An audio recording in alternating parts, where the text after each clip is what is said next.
সবুজ মাংস দেখে একদম ভেবো না যে এটা গন্ধরাজ চিকেন ভার্সন। আজ আমরা পরিবেশন করব কাঁচা লঙ্কা মুরগি। আর এই সুন্দর সবুজ রং এনেছে কাঁচা লঙ্কা আর ধনেপাতা।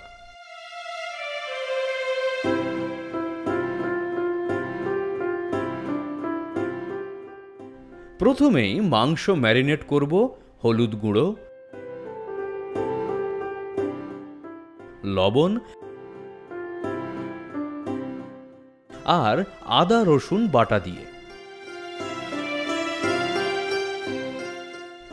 এবার ভালো করে মিশিয়ে আধ ঘন্টার জন্য সরিয়ে রাখব।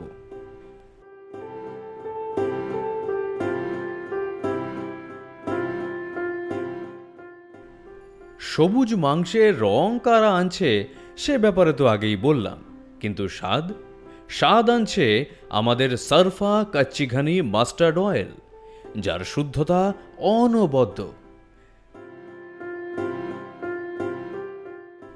তেল গরম হয়ে এলে তেজপাতা, এলাচ, দারুচিনি আর লবঙ্গ দিয়ে দেব।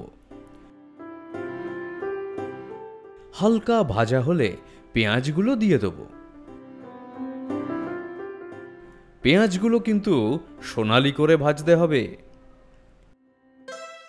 পাশাপাশি কাঁচা লঙ্কা, ধনেপাতা মিশ্রণ তৈরি করে নেব।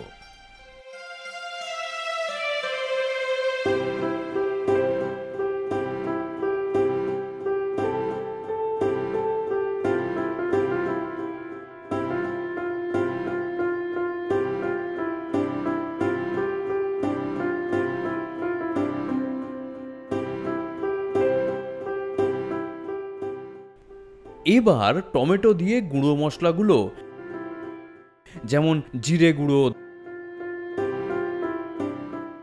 ধনে গুঁড়ো, লবণ আর আমাদের লঙ্কার মিশ্রণ সব দিয়ে ভালো করে মিশিয়ে নেব।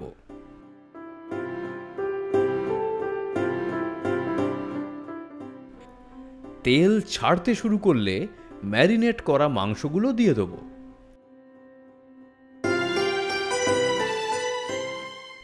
আঁচ কমিয়ে দিয়ে কিন্তু মাংসটা রান্না করতে হবে। যেমন ঝোল পছন্দ সেই অনুযায়ী জল দিতে পারো। মাংস সিদ্ধ হয়েছে কিনা দেখে নিতে পারো। কাঁচা লঙ্কা মুরগি তৈরি। সবুজ রঙের উপকরণ বাজারে পাবে, আর স্বাদের প্রধান উপকরণ সারফা কাচ্চি ঘানি মাস্টার্ড অয়েল পাবে ফ্লিপকার্ট অথবা অ্যামাজনে। লিংকসগুলো রইল ডেসক্রিপশনে।